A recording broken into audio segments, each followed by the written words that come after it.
Sonthalia of MK Investment Managers joining in, and of course Alex there from the Reserve Bank of India right now. Abhik, I want to come to you. Maybe this is sort of a lot that will have to be seen after the new series come in, and that was the sense we got as well. What was your big takeaway from here? Inflation largely in line, slightly up. GDP largely in line, slightly up in terms of projections because of the trade deal, but too early to really bake in all of these fast-moving indicators? Yes, absolutely. I think it was very prudent to kind of not, get ahead of on the RBI's part, not to get ahead of themselves and wait for the numbers to come in. As Mr. Gandhi pointed out, it's unlikely that the numbers will be significantly different in terms of the growth estimates that are currently there. I expect, and I think the market as a whole expects inflation to move up slightly on a level basis from the current series, and perhaps GDP also to move up a little. I second your point that for the first time there's an emphasis on the improved performance of IT services, and I think that's an important signal because there is a lot of concern about where the Indian tech sector is headed. So I think even a brief mention of that was warranted. What was kind of slightly disappointing was the fact that transmission to the government bond market has been very weak. It's sort of gone the other way. And what has effectively happened is that there's been a sort of a floor set to the GSEC, the critical GSEC yields. And I think a little more sort of assurance, apart from the promised liquidity measures, that rate cuts are possible if things go well, etc., could have helped the market at a time when it anticipates significant bond supply, both from the center and particularly now from the states. States are becoming a bigger player in the bond market, almost as big a player as a central government. So I think that's the bit that I find slightly disappointing, but you can't really blame the MPC. There are too many moving parts, too many unknowns, and I think this is perhaps the best that they could do under this sort of cloud of But just on that point of signaling and how the bond market has taken it, Jayesh, I want to get you in. We have been speaking for the last few days about bond yields, about currency, and what the RBI could say and do and signal. Do you think that enough was said and done? No, I think in terms of saying, I don't think anything is really required because they've done enough OMOs. Liquidity is very high, and of course, their 10 always has been OMOs are for liquidity. So announcing it doesn't make sense, but I do expect them to aggressively intervene, and they should aggressively intervene in secondary market. While people are feeling comfortable, 665, 670, it's okay because it went to 678 and came down to 670, 665. But I think we should really, with the kind of overnight rate we have, we should look at much, much lower than 6.5. And there is a demand-supply mismatch, which is very true. Of course, RBI did buy a lot of bonds in last couple of months, but it was much later than maybe hopefully they would have started earlier. But nevertheless, now there's no point announcing an OMO, but at least on and off secondary market, they can actually buy, and they can also do a operation twist, which is buying long dated and selling short dated in the market. So that should really help. I hope they do one before March end. Okay, so that should ensure that some elements of transmission take place in the bond market. We've also got Manish Sonthalia joining in. And Manish, really from the perspective of the equity markets, what did you make of this? Because ultimately the expectation going in was not very high, particularly because of what Governor Malhotra himself spoke about, the fact that there are new series coming through on growth and on inflation. How does the equity market take this in your opinion? Yeah, so there was no expectation of a rate cut broadly, and that is what has come about. Concerns were around the liquidity aspect. In spite of OMOs, liquidity has basically remained tight, and we have concerns on capital markets around the 10-year GSEC yields. I think on that front, whatever could have been done by the central bank has been done. And I think nothing negatively surprising on the monetary policy side as far as the capital market, stock markets are concerned. We are more focused on how the ramifications of the trade deal and how the earnings season would play out. So that's how I would look at it. Okay. Jayesh, your opinion on the liquidity, because Manish is speaking about it being relatively tight, but then the governor's already mentioned in February you were talking about 2 lakh crore rupees as measured by the liquidity adjustment framework. That tends to reduce a little bit heading into the end of the year and the start of the new one. But do you think that liquidity is going to be an issue? And is the only way in which that transmission in the bond markets take place is if the RBI comes in and intervenes, as you pointed out? So liquidity, I think they have enough liquidity. They have added up in last 2 months. From December onward, they've been aggressively adding liquidity. So from an overall liquidity perspective, banking system liquidity perspective, we are in surplus, and that's pretty good. So that's not a problem. In fact, maybe a little bit of tweaking on their reverse repo VRRR. That also has helped overnight rates, which has a little bit tightened, but overnight rates are very, very conducive and soft, right? I think the problem is on the 10-year yield or a long-term yield, and that's mainly, if you look at the demand and the supply, right? So total yearly supply of Government of India, and you have three buyers, which is the Reserve Bank, mutual funds, and a bank, provident fund, and insurance companies. And you always need a fourth buyer, which normally would be a foreigner or Reserve Bank of India. I think this time, not the foreigner came, Reserve Bank came much later, but they need to come a little bit more aggressive. So state loan supply is a challenge. That's huge. That's also causing a problem. And that's where we are a little bit in the conundrum. Maybe this time around, Reserve Bank needs to buy more. As I said, liquidity is enough, so they can't announce in the monetary policy meeting, but they can always do an operational twist, which is liquidity neutral, so where they buy long-tenor bond and sell short-term bonds. So something like that, I would think they should do before March end. That will help the bond yield. I just want to get a quick word from Manish. Manish, market's in a bit of a funk right now, and I don't think the policy could have done much to improve the mood. Maybe some talk about guidances and future prospects, but without the new series, really, what can the governor say? What do you think is the prevailing concern right now from a market's perspective? Is basically the gross borrowing number as announced in the budget, 17 lakh crores, and not to mention the state borrowings. That is keeping your 10-year GSEC yields elevated and transmission not really happening. That is the mood concern of the market, that the market seems to know more than what is being alluded to in terms of policy rate direction. And, it's overshooting that. So from that point of view, does it warrant some policy action is what the markets are concerned about. So 17 lakh crores borrowing number, central government, plus a very big, non-ponderable as far as the state borrowings are concerned, that is keeping the interest rates elevated. That is basically the worrying point. Okay, Mr. Gandhi, you've heard some of the comments that have come in. Is there a missed trick in this policy, or is it fine and some ground could be covered by the next policy as well? Because we know that the RBI has been the one which has done a lot of action in the past 12 months as it is. Obviously, in this policy, there has been no explicit or implicit further action, what you are referring to. But probably the April policy, we can think about something more specific. But again, I would believe that monetary policy typically looks into the credit rate, because the aim of monetary policy is always to influence the prevailing interest rate in the credit market, not in the GSEC market.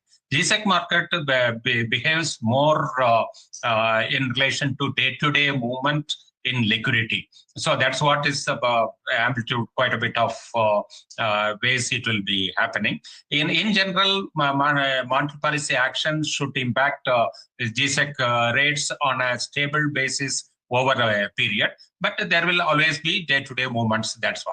So that's why obviously market is factoring in quite a lot about the gross borrowing limits. Proposed target in the budget is quite high. So whereas the net borrowing is definitely well within the, in comparison with the last couple of years, it is similar. That difference, why the market is a little bit worried about, is because of the day-to-day movement. Day-to-day movement in liquidity and the continuous borrowing by the government, both central and state government, including week after week, they will be demanding money. So that is what is disturbing the movements in the GSEC market. That's where, just now, as JS mentioned, the Reserve Bank should be thinking about some non-policy rate related way of managing the GSEC rates, so yield. So that's what I should be expecting in the coming months. Jayesh, you mentioned about one factor, of course, and I'm sure Alex has more questions, but is there something that was a pressing need and not done in this policy, which was a low-hanging fruit or a low ball outside the off stump, which the Reserve Bank should have tackled? No, I don't think so. Because no, right? Global environment is such, I don't think they can do anything very out of the turn. You see, this is more like monetary policy. Within the ambit of monetary policy, whatever they could do, they have announced it, right? Anything outside that, they can always do it from without the monetary policy, right? They can always issue a circular or guideline during the till the time of year end, right? So I do expect something there. As I said, like Operation Twist is something very heavily on the mind, and even for next year borrowing, right? It always depends. See, I think the budget number is for 1 week or so for the traders to, it's more or less or whatever it is to get excited. But ultimately, how much support the Bank of India does at the right timing. It's not about just supporting the bond yield or doing the OMO at the right time. That gives the market sentiment. So 50,000 or 75,000 crores more or less borrowing does not really impact yield on an overall yearly basis. Maybe at the beginning it's from a sentiment year. Okay, I think we've got Ashwini Kumar Tiwari as well, MD of CBNS and SBI joining in right now, and great to have a banker on the panel as well. Mr. Tiwari, thank you so much for joining in. Your first thoughts on the policy, did it tick mark most things that you had in mind, or was there something around liquidity, something around commentary that you would have hoped for further? Thank you for having me. So first thought is that the policy was on expected lines as far as the repo rate is concerned. We did not expect the rate to be cut this time, and we did not expect the stance to be changed. We expected consistency, and that is what the policy has delivered. So in that sense, it's a consistent and expected policy. Second is that as far as liquidity, I hear a lot of chatter on liquidity that maybe they should have done something. I think the governor made it very clear that liquidity is something that they will constantly monitor. And as and when there is need for taking any steps, they will take. In fact, yesterday they had a very successful OMO. So going forward also, we expect OMOs to happen and or other steps to be taken as and when needed. Quarter 4 is always something where the RBI is very keenly watching because there are tax outflows, there are various other payments, etc. to be made. So therefore, liquidity is generally under pressure. So I'm sure the RBI, being watching it, will take steps as and when necessary. The third piece is, of course, there were a lot of announcements on the banking and the financial sector, which, of course, we can't predict because those are some things which the RBI has been working on, and then they announce as and when ready. Out of those, I think the allowing the banks to invest in REITs, the real estate investment trusts, I think that's a very important announcement as far as we are concerned, because it opens up one avenue which was so far closed to the banking system. So we'll wait for them to tell us the details and the guardrails. But it's already a 2 lakh crore market, and we expect it to get to, growing at 25%. So very, very important announcement, that one. And of course, the others on the digital protection for senior citizens, for others, increase of collateral-free loans for MSMEs, those are all there. But I would rate the REIT announcement the most important, which is something we've been engaging in the RBI to allow us to do that. Oh, very interesting, Mr. Tiwari. In fact, I was going to ask you about the MSMEs, but let me ask you a broader question first, which is that Governor Malhotra alluded to improving credit growth. In fact, he spoke about the system as a whole, and he said that it's coming towards 13.8, close to 14%. As the largest lender in the space, can you give us some insight into which pockets you're seeing this growth in? And two, what is the implication of the increase in that collateral-free loans to MSMEs? Is that going to tide some of these entities over what could be a little bit of a tough time? No, so we have seen good growth with our bank also for the last 2-3 quarters, and all sectors are growing, whether it's retail, whether it's mortgages, agriculture, MSMEs. Only the sector which was not growing as fast was corporate, and that too had a 7% growth in September. We expect that to do better in this quarter. And therefore, all sectors are growing, very good credit growth. And I think this is very much needed. If you look at the larger picture, the credit to GDP is still 56% in India. And if we have to achieve the Viksit Bharat goals, we need to actually triple this number. So I understand, of course, that in 1 year we can't do it. But if we have a consistent 12 to 14 or 15% growth over a period of time, I think that would go a long way in boosting credit growth across the sectors. So that's on the credit growth side. Now, on the MSME, I think the collateral, nobody was asking collateral for MSMEs because they are all covered under the CGTSME scheme. The difference is that now we will not ask for even this cover up to 20 lakhs. And to that extent, this fee, which was paid about 1.6%, will also not required to be paid. And that will make the MSME credit more affordable for the smaller SMEs. So in that sense, it's a good measure because the smaller SMEs are not that strong financially, and they need all the benefits, all the support they can get, both in availability and affordability, which is what this announcement has done. Mr. Tiwari, of course, you can comment primarily about your bank, but in your opinion, therefore, from what you're saying, the opportunities that you're seeing right now would suggest that FY27 could see a significantly higher rate of growth, could we head towards the higher teens? So our in-house forecast was 10 to 12, and we have increased that slightly in the recent past. So I do think that the next year is going to see maybe a higher growth because one, we have some levers opening up. I mentioned REIT, which is we also have the mergers and acquisitions, final guidelines coming up. So these levers which were not available will be available next year. And to that extent, I think we will have further possibilities and chances to grow more. So I do see the growth increasing beyond what we have achieved in this year. I agree with you on that.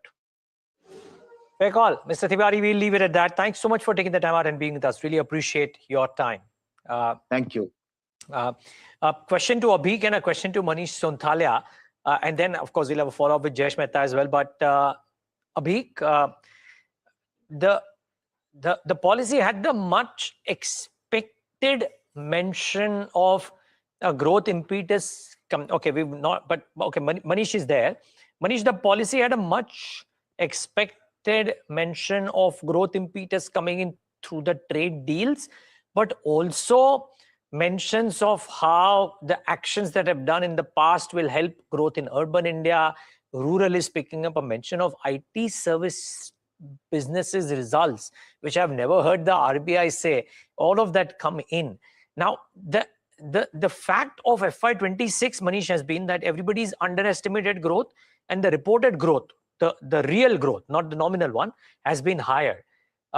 Can that trend continue with all the moves that have been done thus far? I hope so. And it looks like that whatever projected numbers have been made by the central bank will come about, and we'll do slightly better than that. Of course, in the backdrop of whatever we are hearing about in the IT space, because Indian IT is traditionally IT services and GCC, that will have ramifications on our overall fiscal maths, the receivables that we have from IT exports.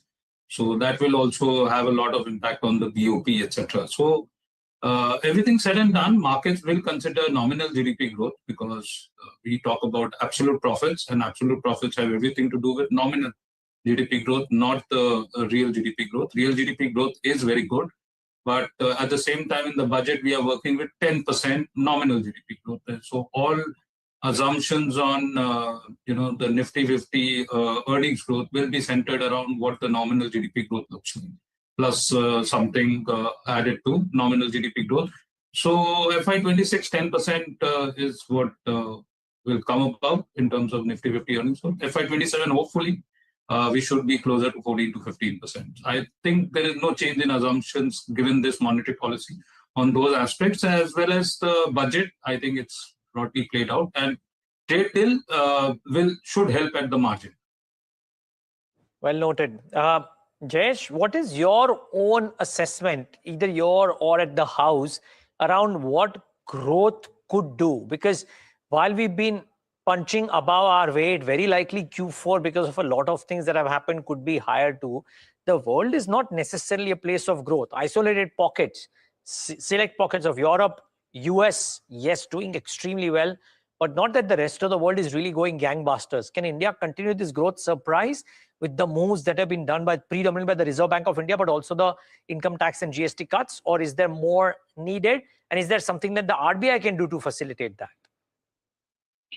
So I think I'll give you a very different perspective, which I was also surprised, right? So when you meet the management and when you meet the promoters and all that, they have been quite upbeat and bullish. And when you meet the fund managers, they have been very bearish on the growth prospect, right? And I think that's what I tried to ask some of the guys, and somebody actually gave me a reply more, because the fund managers look at the adjusted inflation adjusted growth, whereas the promoter management was okay with volume growth, right? And the volume growth is happening at most of the places. So it's a very different perspective they are looking at, and maybe the fund management is not aligned. And of course, there is an overhang of FPI selling, right? Which is a different ballgame altogether. Maybe at some other point of time we can discuss that. But there's an overhang of FPI selling, which is kind of also reflecting that, pessimism comes on the growth. The same growth numbers, even the volume growth would have been accepted very nicely if the negative of FPI outflows were not there. And same thing is on the currency side, right? We think that currency is getting, people are not coming in because of currency, and in currency market, we think currency is impacted because of regular FPI outflow, and that's something we need to really, really worry about. But otherwise, I think overall growth projection, talking to the management, there is definitely volume growth. Maybe from a company point of view, margin growth may not be there, but definitely volume growth is what everybody is upbeat about. And local. I do want to ask Mr. Gandhi what he thinks about inflation, because the governor spoke about it himself. But if you look at what the new series is going to do, or the new base is going to do, and the introduction of these new items, Mr. Gandhi, 358 items up from 299, and the reduction in the weightage of food. But core at this point, excluding precious metals, and Governor Malhotra spoke about it, is soft at 2.6%. Is that a concern for you? Does that change materially when the new series comes through, in your opinion? Is that what the RBI knows and perhaps hasn't spoken explicitly about? Yeah, in the sense that what is going to come in the new series, some kind of understanding definitely Reserve Bank will have, because it is part and parcel of the discussions. They would so they would be actually, I would believe that they would have calculated the inflation forecast based on current methodology and the probable new methodology. So that some kind of view Reserve Bank must have heard about what is the likely impact of the new series. It may not be the complete one, obviously, because until the decision is taken and announced, it may not be the complete one. But an indicator they would have definitely got a sense of what is likely to be there. So accordingly, their projections and their assessment would have got some influence about the oncoming new series. I would believe that it would have been there. All right. Well, gentlemen, all of you, thank you so much for taking the time out and being with us on this policy coverage. Not